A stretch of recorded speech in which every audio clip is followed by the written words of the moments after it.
小夜燈 Read and Hub，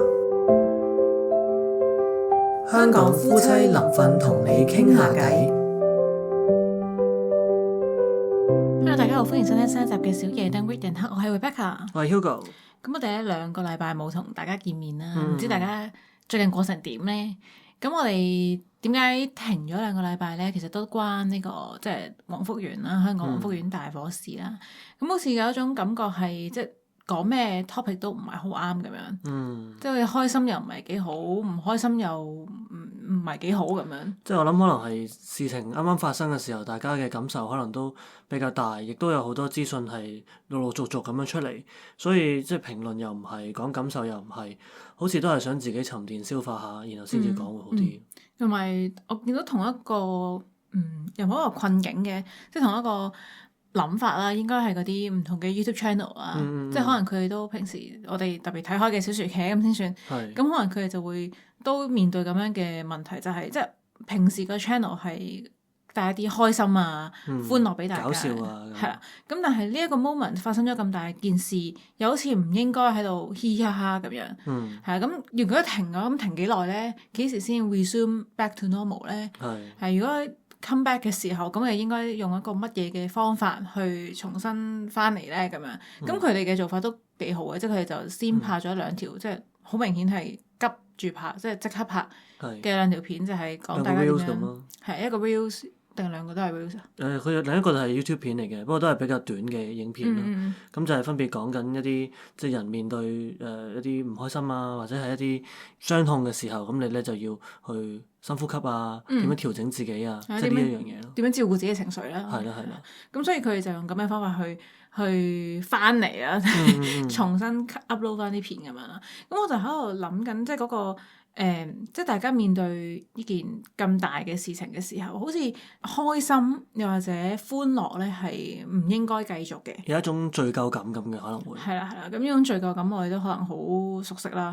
即係可能以前社運嘅時候都會咁樣啦，甚至乎可能我哋結婚都係啦。即係我哋結婚嘅時候就係19年結婚。係咁啊，正值社運時期，咁都有諗喂，即係出邊喺度打生打死嘅時候，跟住我哋就喺度結婚啊，開開心心啊，咁樣係咪唔係幾好咧？咁樣都會諗呢啲嘢。咁但係咧，我今日想講嘅內容咧，其實都由黃福園呢單火災而引起嘅一啲思考。咁雖然我唔諗住講嗰啲咩呢件事係人禍定係意外啦，因為我覺得好明顯係都唔需要討論啦，呢樣嘢冇乜討論空間，擺到明係人禍啦。咁但係我思考嘅嘢咧係在於，其實我覺得好似即係頭先講到，譬如大家要回歸翻正常，又或者講翻啲開心嘅嘢，都好似要好多思考。即係嗰個社會嘅氣氛咧，好似做到大家應該要好傷心。就好似嗰啲即係Christmas party 啊，或者各樣嘅學生，可能佢哋都嗰啲慶祝活動咧，全部都取消啊。咁究竟係咪需要去到咁盡咧？咁呢個其實都有啲討論喺裡面嘅。係呢個都係我其中一樣想討論嘅嘢，就係即係我唔開心還唔開心。假如即係我哋2個都係大埔街坊啦，係但係我嘅唔開心好似有一個 standard 要追咁樣，即係好似你唔夠咁唔開心咧，你就譬如我哋而家喺外國啦，咁就會講話你移民咗外國，你唔關心香港嘅事啦，係好冷血啊咁樣，咁所以就有一種咁嘅感覺，即係我就喺度反思自己，即係我對比於你嘅，我比較在意呢個社會啊、外界嘅睇法噶嘛。咁所以當我感受到個社會或者個外界嘅嗰個整體氣氛咧，好似係好悲痛嘅時候咧，咁我就會更加留意到自己，我好似冇同到個社會同步。即係我嘅悲痛好似冇去到咁強咁重，即係你有個理性喺隔離望住自己咁樣，好似就係我好似評估到自己係未去到一個失去理性嘅狀態，好傷心欲絕，即係覺得去到呢個位。又不至於失去理性嘅，我覺得就算傷心嘅人都，即係我純粹係喺度 judge 緊自己，究竟我係咪我即係我 judge 自己嘅程度係我諗緊自己係咪已經冇咗同理心？你嘅心路歷程係點咧？其實你一開始即係知道呢件事啊。其實黃福園火災咧，我係好早，即係嗰條第一條影到起火嗰條片咧，我好早已經喺 Fresh 度見到噶啦。係即係其實啱啱火災開始，我已經知道嗰度火燭。咁當然嗰陣係冇人預計到會燒到咁嚴重啦。即係我都諗，如果我係住喺嗰度嘅居民，如果我唔係住喺起火嘅嗰一座，我係住喺隔離嘅話，我可能都會覺得唔需要走。係即係可能 until 見到已經蔓延咯，係蔓延到去隔離嗰座，即係唔係一座嘅事情，原來係可以咁樣蔓延嘅，即係火燒連環船咁樣燒過去嘅。咁我可能先會知道要走咯。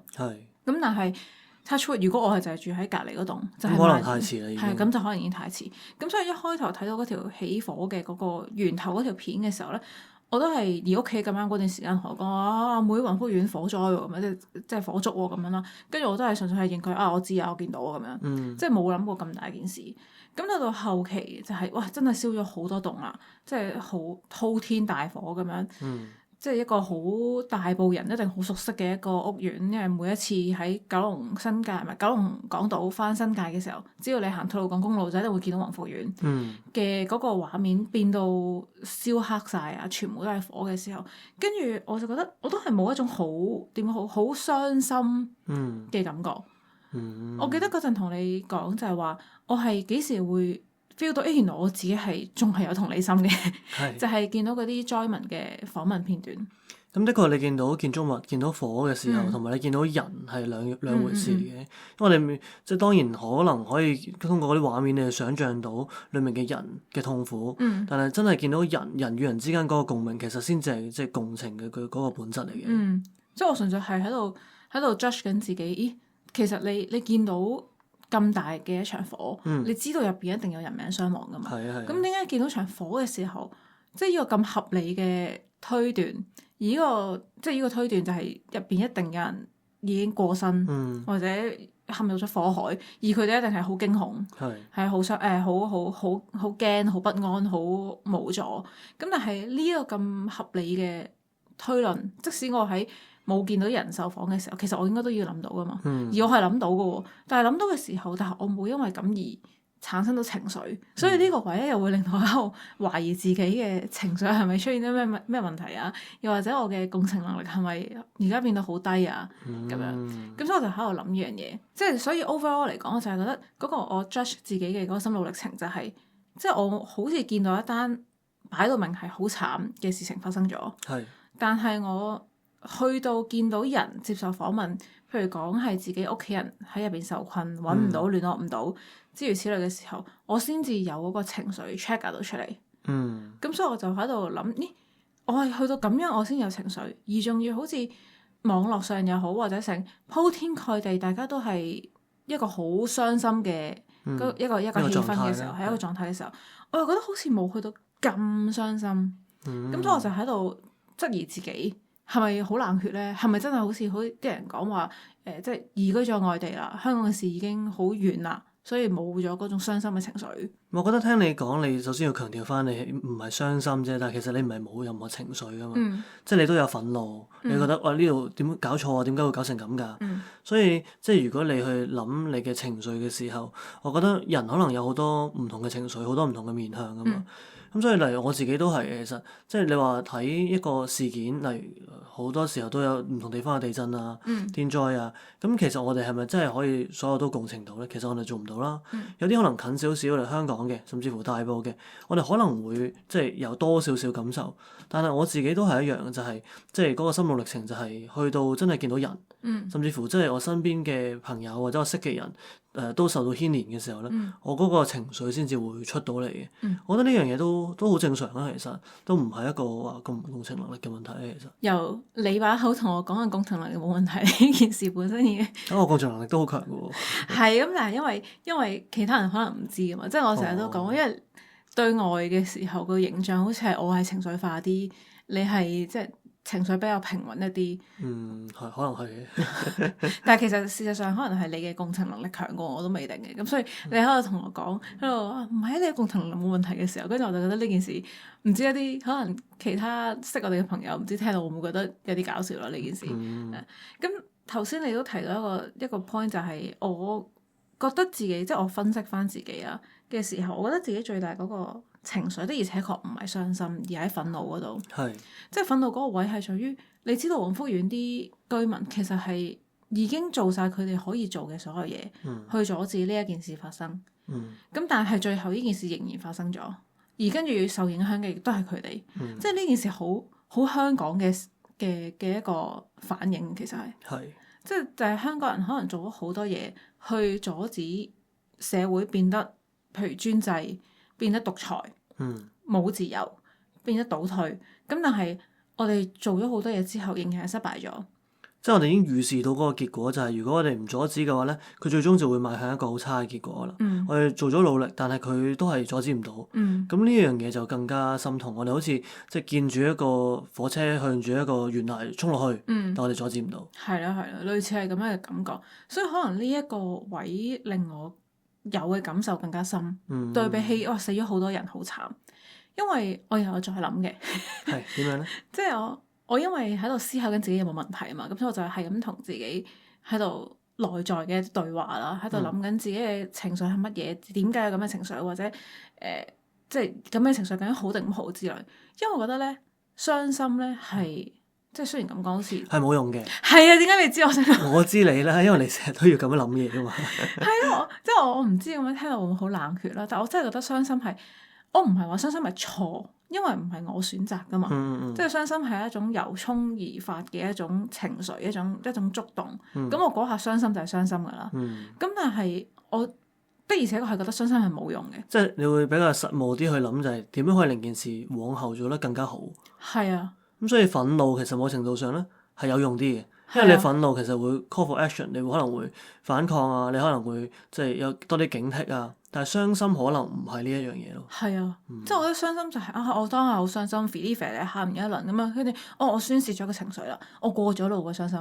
咁跟住我就生活如常嘅咯。可能。但我覺得個重點係在於有一啲人咧，佢哋嘅傷心係即係如果佢哋唔宣泄嘅話咧，係好大鑊嘅，可能會有心理病啊、抑鬱啊，或者可能佢哋就算宣泄咗都好啦，其實佢哋好多心理創傷陰影。但係我諗對於我哋兩個嚟講咧。我哋其實都幾可以自己消化自己嘅情緒嘅，所以變咗做即係傷心完咗就如常生活呢樣嘢咧，可能唔係個個人都係咁。但係調翻轉睇下嗰個情緒係乜嘢咯，即係你話我哋好可以消化到自己情緒，但係憤怒咪可能消化唔到咯。哦，都係嘅，即係我哋對於傷心呢種情緒，我哋比較能夠消化。係因為對於我嚟講啦，我就係即係好睇重有冇用咁樣，因為但係另一樣嘢就係憤怒，其實唔需要消化噶嘛。憤怒就要爆出嚟噶嘛，做咩消化佢？做咩撳翻低佢？都啱嘅。咁但係如果我哋嗰個困境可能就係我哋有滿腔嘅憤怒，但係我哋做唔到任何嘢，咁可能就會變咗另一種嘅無助無力咯。都可能會嘅，係。咁所以我就覺得哇，傷心 OK，你可以傷心，咁但係傷心有乜用咧？究竟即係我喺宏福苑今次呢一單大火，我好傷心，全城悲動。咁但係下一座屋苑咧，即係 Touchwood 嗰個事情嘅本質冇解決嘅時候，其實不論係以月計定係以年計，你可視嘅將來係會發生一模一樣嘅事情。即係你係唔會喺透過傷心，你係唔會可以喺歷史當中得到教訓。都係嘅，我唔知你係咪即係細細個開始就係咁啊，定係你係長大咗之後慢慢變成咁？即係例如我自己細個嘅時候咧，我傷心就係可能係最大嘅傷心或者憤怒。但係我頭先所講嘅你諗有冇用呢件事咧，已經唔係傷心，亦都唔係憤怒，而係理性。即係有時我即係好似宏福苑呢件事咁樣啦，我都係即係第二日。燒完啦，差唔多嘅時候咧，我睇到啲片，我先至崩潰式咁樣喊，喊咗輪，但係其實都唔係喊到好耐，可能1分鐘都冇，跟住我嘅理性就會出翻嚟，咁我應該做啲乜咧？我點樣做先至可以幫到呢件事咧？咁我哋其實係呢個理性彈出嚟啊嘛，所以我諗我哋其實未必係講緊你點樣處理你嘅情緒，或者你嘅情緒係即正唔正常，而係你嘅理性可能太強啦已經。係，所以對於我嚟講，咪就係覺得我諗緊係咪我冇咗個同理、同情、共感，我覺得就唔係冇咗咯，而係你嗰個能力仲係好強，但係你嘅理性更強。即係你除非你係講比例啦，否則嘅話，我覺得我哋唔係話缺失咗呢一種同人有共同感情嘅嗰種共情嘅能力，而係話有一樣嘢更加即係高過佢去控制住佢。你 keep 住共情，你可能你自己會受傷，係自我保護機制。可能你係覺得。你會更加覺得自己無助，即係好似變翻一個小朋友咁樣，我就係可以喊，乜都做唔到嘅呢一種感受咯。但係你啱啱講小朋友咧，因為喺度講緊究竟係嗰個理性大，即係諗究竟有冇用，跟住我即刻諗小朋友扭計啦。係因為我覺得你有冇用呢樣嘢，好似都由細開始咯，即係唔一定係大個先有。因為我就諗咧，小朋友咧女地嗰啲咧，如果佢曾經其實可以同啲寵物一樣啫嘛，佢曾經做過嗰樣嘢，係得到咗某一種佢想要嘅結果嘅時候，佢就會知道總之我想要食糖，我就要女地。女地大人就會退讓。可能有啲人係咁嘅，但我唔係好同意呢一樣嘢嘅，因為我覺得係即係嗰個情緒你係需要發出嚟就係發出嚟。我自己有情緒嘅時候，未必有一個目的噶嘛。可能有啲人係有嘅。係，如果你話有啲小朋友，譬如女地係一個真係單純嘅情緒發泄嘅話，咁可能呢樣嘢對於我嚟講真係久遠到我 recall 唔到我上一次單純情緒發泄嘅經驗係乜嘢。又或者係就算我真係發泄緊情緒嘅時候，我都會好有意識知道自己係發泄緊情緒。即係我而家唔係想同你解決問題，我唔係想諗之後我哋應該點樣面對，而係我有情緒，我未過到，我需要處理咗自己嘅情緒先。可能 even 係咁樣嘅情況之下，我都好有嗰個 awareness， 我係而家 deal with 緊嘅係我嘅情緒，而唔係個 problem。因為你 deal with 緊啊嘛，所以其實你都係處理緊一啲嘢，你根本上就唔係將個情緒放出嚟。係情緒冇主導你咧，其實你係好少俾情緒主導你嘅，可唔可以咁理解？都可以咁講嘅。咁所以即係我就覺得喺咁嘅情況底下，面對咁樣嘅一件事情，跟住我上網睇大家講嘅嘢啦，又或者見你講，譬如好似Christmas party 咁樣，即係有啲中學就覺得而家呢個時勢可能唔適合再搞 party 類嘅東西，咁所以就取消啦咁樣。咁我係會覺得好似有少少過咗嘅，矯枉過正啦。係啊，因為我覺得呢個唔係香港嘅文化嚟嘅，即係另一個對照咧就係 Mama 啦，Mama 喺韓國一個電視台嘅音樂頒獎典禮啦，咁今年就喺香港搞嘅，香港啟德度搞。咁咁啱佢哋就係喺大火之後一定兩日，一日啦，好似係度搞啦。咁其中一樣即係可唔可以 fun fact 啫？唔知邊個 fun 呢個字啦。咁就係即係韓國嘅人就喺網上面覺得，喂，你唔應該再搞呢一個頒獎典禮，即係呢啲係一個典禮，即係 kind of 係開心嘅東西。然之後就話舉辦嘅場地距離火災現場真係好近。咁啊，因為佢哋覺得。即係睇距離嚟講，佢哋覺得好近，但係其實對於香港人嚟講，即係大埔同啟德咧，其實有段距離嘅，即係唔係對於我哋嚟講唔係隔離啦嚇。係咁，所以呢個位都係一個幾有趣嘅差異啊，兩地係啊。咁所以韓國嘅網民佢哋係會覺得當地發生咗咁大嘅一件事件嘅時候，我哋借人哋嘅場地係唔應該繼續喺人哋嘅場地度開開心心咁樣活動。咁所以佢哋嗰邊係一個好都好多人嘅。聲音就係話唔應該繼續搞媽媽嘅，咁但係相反咧，香港好多嘅樂迷啦或者成啦都係會講哇，可唔可以唔好取消啊？即係期待咗好耐啊，諸如此類咁樣。咁我其實睇落，我覺得係冇乜問題嘅，甚至乎我見到有啲人喺度講話啊，我本身諗住聽日即係媽媽預備去睇媽媽，我已經預備咗成套嘅裝扮㗎啦。咁樣，但係因為大會呼籲大家要着黑色啦，跟住就喺度話咁我係咪應該要換咗套衫佢啊之類？咁我就會覺得其實有少少接近係去到勒索㗎啦，我覺得係，即係我去到咁嚴重嘅地步，即係嗱，我覺可以講，即係你覺得香港嘅文化係應該要將啲嘢分翻開啲嘅，就唔應該即係災難同埋呢一個慶典應該唔應該連埋一齊講？我覺得睇下嗰個關係有幾近咯。係。例如係11放煙花。係。即係我覺得本身船難件事情，佢哋就係去睇煙花啊嘛。係。所以即係煙花同埋沉船呢件事係完全係相連嘅。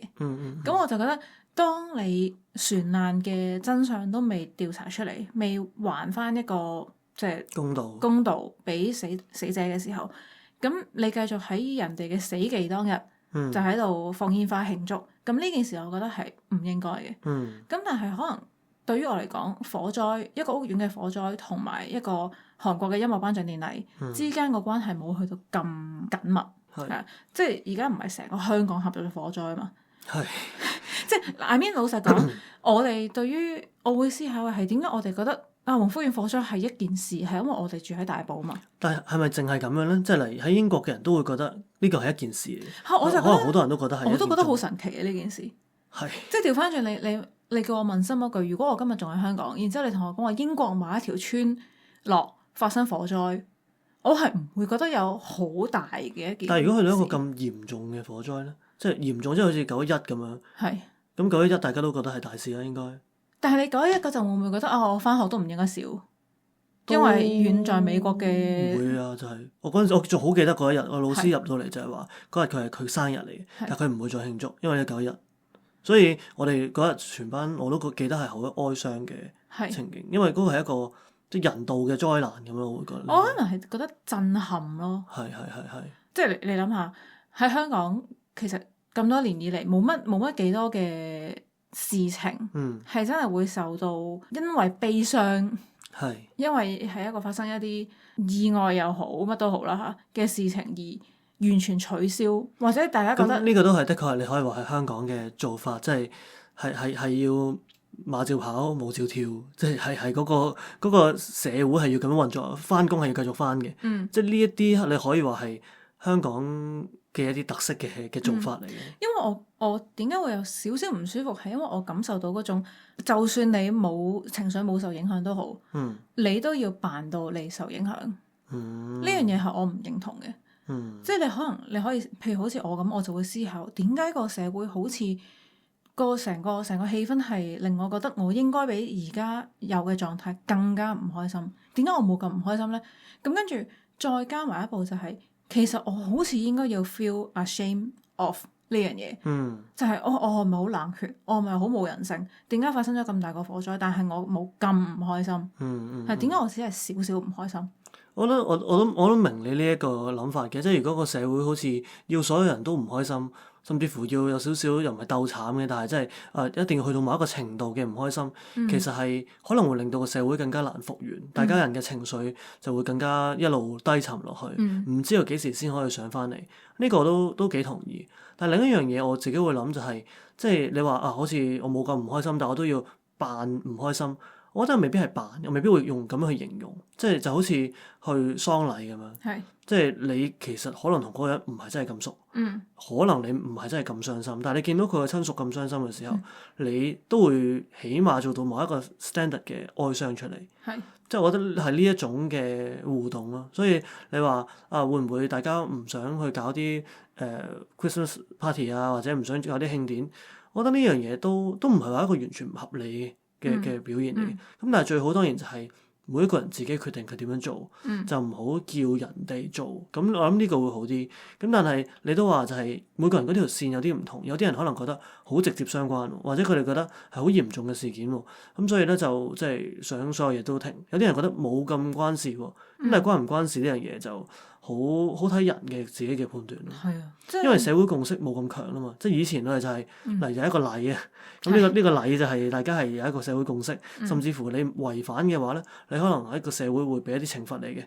咁而家冇嘅，你就可能就會理解就好似變咗做一種少少情緒勒索咁樣嘅狀態咯。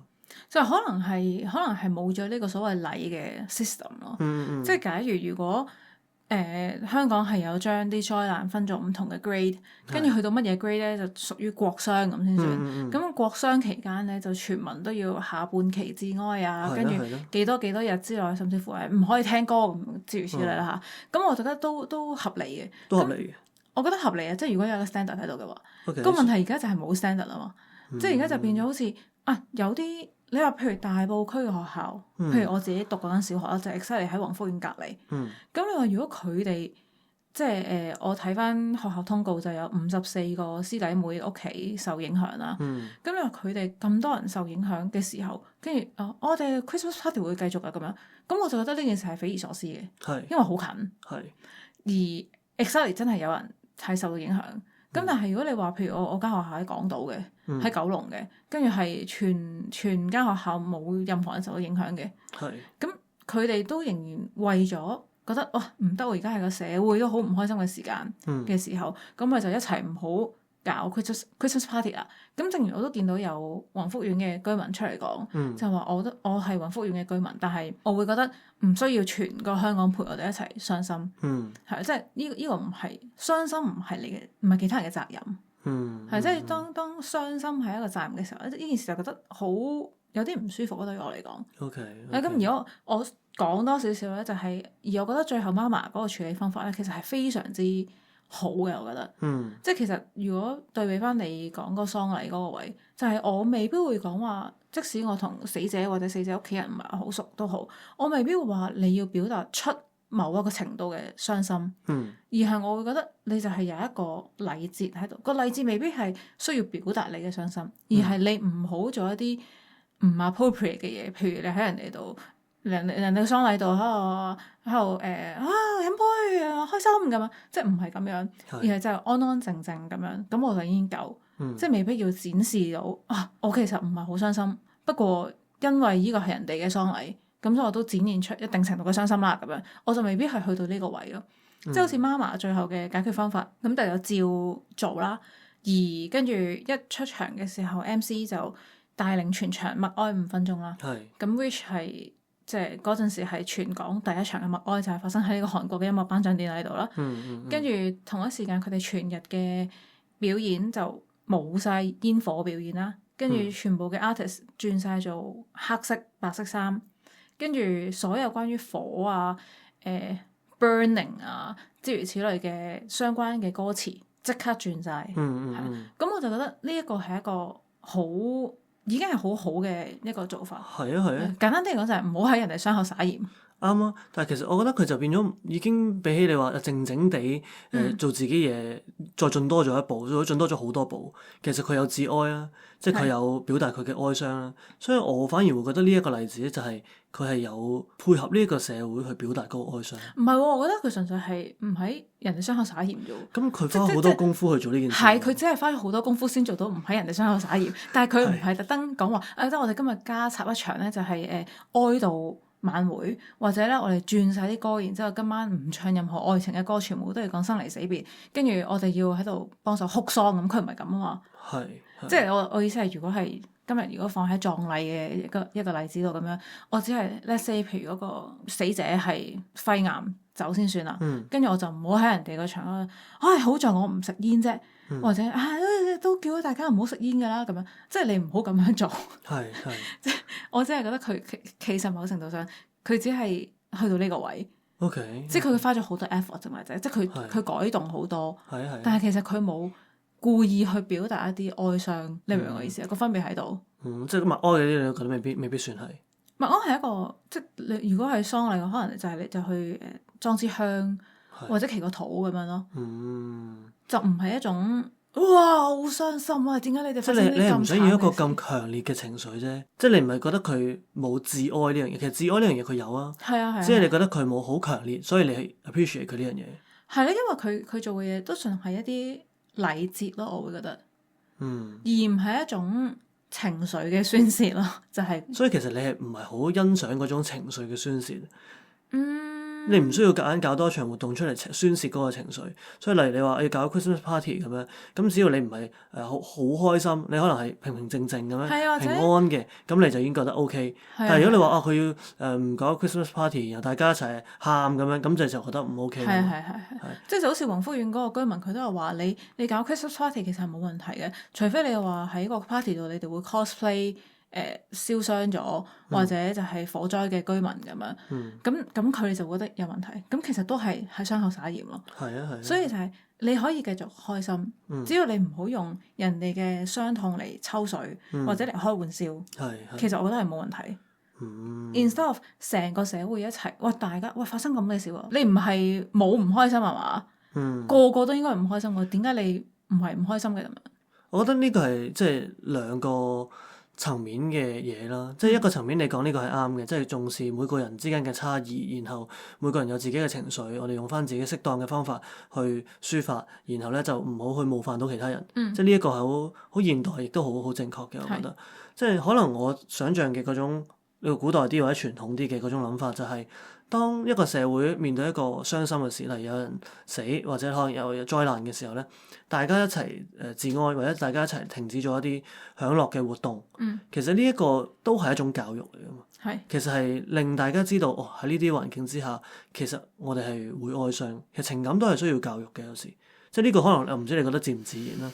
但係即係喺一個社會當中，有所謂民德歸厚義啊，即係慎終追遠，民德歸厚義啊嘛。係所以我哋知道原來死亡係一樣我哋需要好謹慎去處理嘅嘢，我哋需要好你話唔好哀傷都好啦。即係例如古代社會當中，你話可能過身嘅我屋企人好親人嚟嘅，我唔喊，其實係有啲不禮嘅，即係唔合乎禮嘅，所以會有喊嘅呢個行為。就算你唔喊，你都會做喊呢一個嘅動作，呢個樣。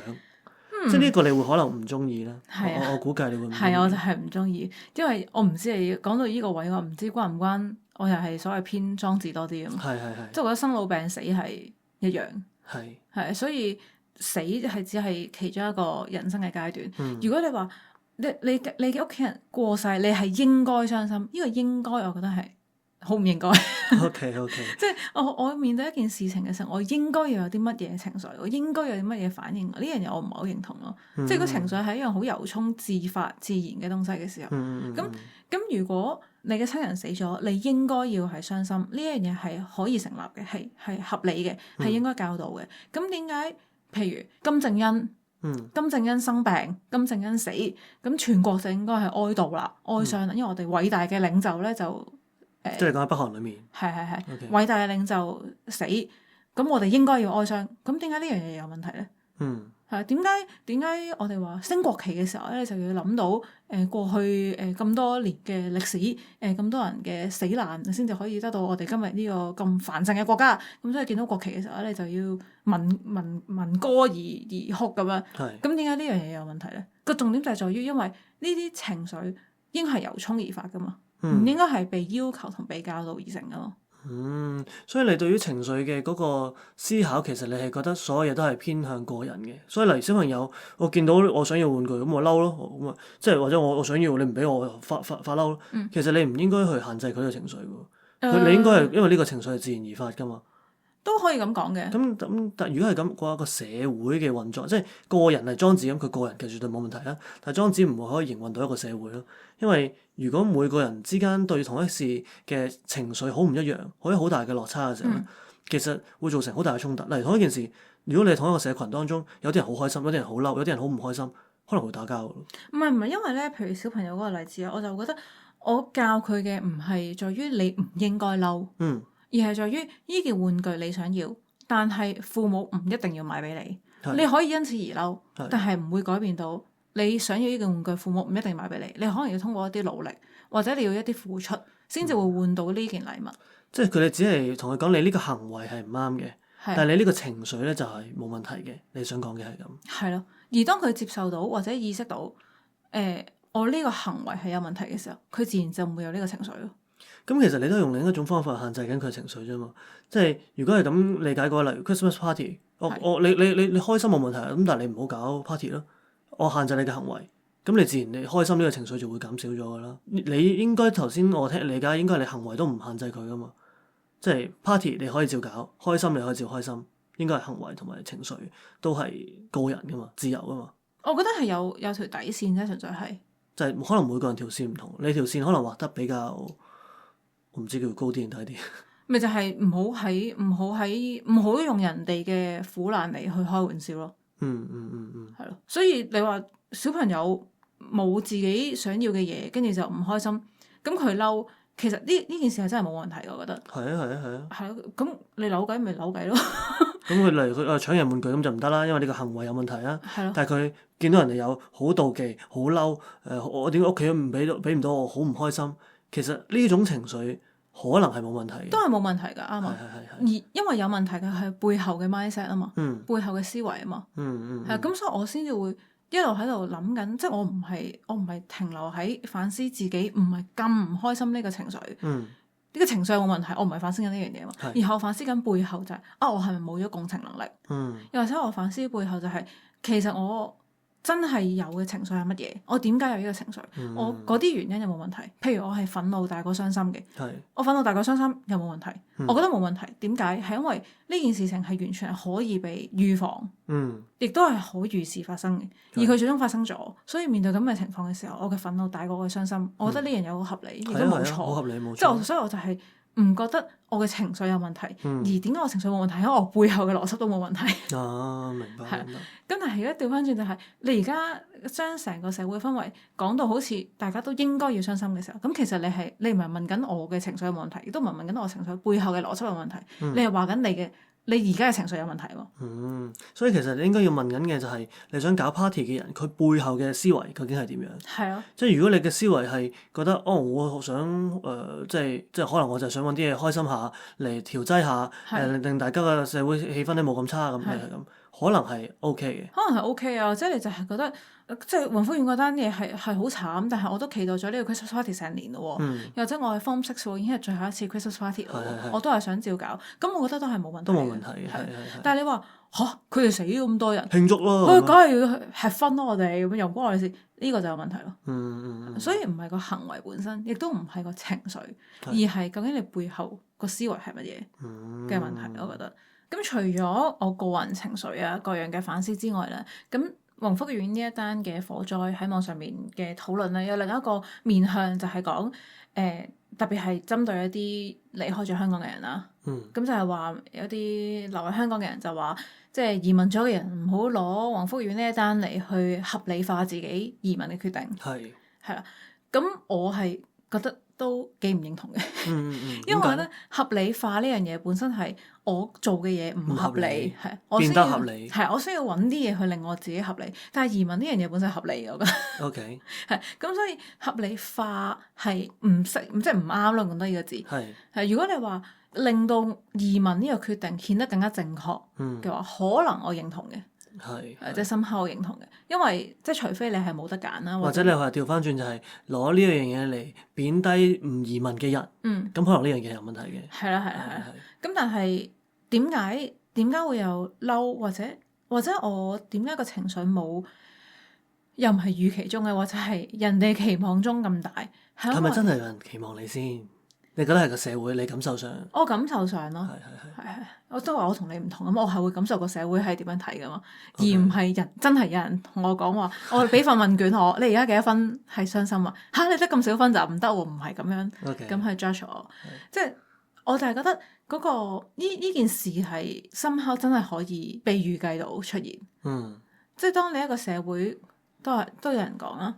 崩壞嘅係個制度嘅時候，咁你呢啲嘅人禍只會用唔同嘅形式、唔同嘅面向去呈現出嚟，而結果解決係點樣？就好似而家咁，OK，整個委員會，但係唔調查嘅，跟住幫手整理資料、受傳媒訪問嘅人就會被禁聲，跟住就唔可以再評論，單嘢可能就會慢慢就丟淡，就係可能就係咁樣發生。咁所以面對咁樣嘅情況之下，我都會覺得。呢樣嘢係完全可以被預示，就係點解咁多人離開香港？某程度上就係知道，因為個制度崩壞，會令到個社會喺唔同方面都會隨之而 collapse，所以先至會離開香港㗎嘛。咁所以我就覺得我唔認同嗰啲人話咩攞呢單嘢嚟合理化自己移民嘅決定啦，咁樣咯。係嘅，我都即係同意你呢個講法嘅，即係可能都會有引起咗一啲對立啦。本身大家覺得移民定係唔移民咯，好似咧總係每一件事咧都要攞出嚟就係講話究竟邊個決定啱啲咧咁樣。咁其實呢兩個決定係唔需要比較噶嘛，即係佢唔係一個只要移民係正確，留喺香港就唔正確，即係佢唔係一個對立嘅決定嚟噶嘛。所以我反而會覺得即係無論係身處喺咩地方嘅人。只要係香港人，甚至乎你唔係香港人，你關注呢件事嘅人，其實都會哀傷，你都會有感受。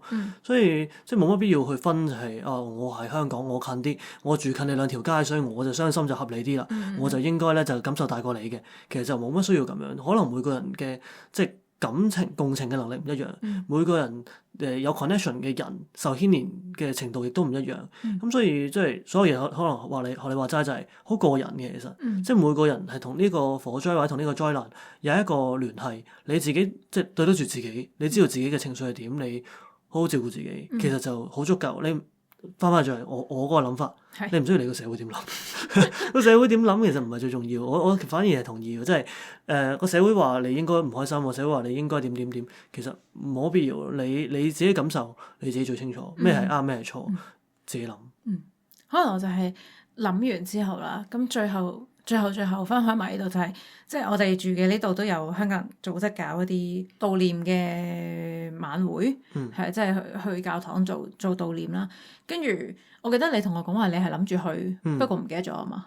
我唔記得咗係嗰日啦，係我以為係另一晚咁樣。係咁，但我就係記得嘅。不過我就係覺得我冇諗住去嘅，其實即係我嗰日就同你講話，你都有少少 surprise，覺得點解我會冇諗住去啊嘛。係咁，我覺得就因為我本身啦，認為呢一啲追思啊、悼念晚會係放我自己，即係其實係等我同其他人一齊，其他一樣咁哀傷嘅人一齊喺度聚首埋一齊哀傷，然之後可能一齊大家會宣泄咗啲情緒，咁所以我覺得我唔需要咁樣嘅場合。咁但係我事後咧，因為有報道啦，咁我就諗起，其實可能特別係當有報道嘅時候，可能會唔會有咁樣嘅追思晚會，會令到喺大埔或者鴻福苑嘅居民會有一啲嘅安慰咧，即係可能佢哋知道即使係遠在他方嘅香港人，其實都係心繫住佢哋嘅。係咁呢個話，我又有少少嘅反思啦。之後即係我諗我本身嘅諗法，可能都係同你反思之後嘅諗法係相類似嘅。我都唔係一個需要即係通過一啲儀式或者通過去參與呢啲活動而治療自己嘅人嚟嘅。咁所以唔係一個對我嘅作用，反而我會諗嘅就係即係等多啲人見到，多啲人知道有人係記掛呢件事嘅，咁可能會更好。咁當然係咪真係多一個人兩個人，大家就成件事會好唔一樣咧？可能唔係。咁但係即係積少成多啦，呢樣嘢都係。咁不過我自己都好喺19年之後都覺得好放過自己，就係唔係每一次嘅活動，每一次嘅所有嘅嘢，你需要去話俾全世界知香港人仲關注緊，你都必須要去參與。其實你做到就盡量做，做唔到其實都可以原諒自己，因為其實大家接力做咯，即係你有時你做，有時我做。如果你話我想一個人所有活動都要參加，所有嘢都要去做晒，其實你會透支自己，反而未必係一個負責任嘅表現。咁我諗即係大埔呢一個災難即係發生之後，我諗我哋都即係沉澱咗一段時間啦。而家都決定開始翻我哋再去講唔同嘅話題啊，或者我哋諗唔同嘅嘢，我覺得都係一個可以重新出發嘅時間嚟嘅。咁當然即係呢個災難往後嘅頭先所講就係好多人和好多制度嘅事。如果我哋可以嘅，就當然可以繼續關注或者繼續去即係在乎呢啲嘅嘢。希望下一次嘅悲劇唔好發生。咁呢個係我哋最期望嘅。即係比起話我哋繼續哀傷，繼續去即係悼念，沉浸喺呢個哀傷之中咧，其實我哋可能去諗一諗點樣行落去會更加好。雖然制度可能我哋改變唔到啲乜嘢，但係即係守望相助，大家互相去即係幫忙，然後有一個戒心咧，其實呢樣嘢可能都可以避免到一啲即係有可能發生嘅災難。咁我哋今晚講到呢度啦。好，Good night。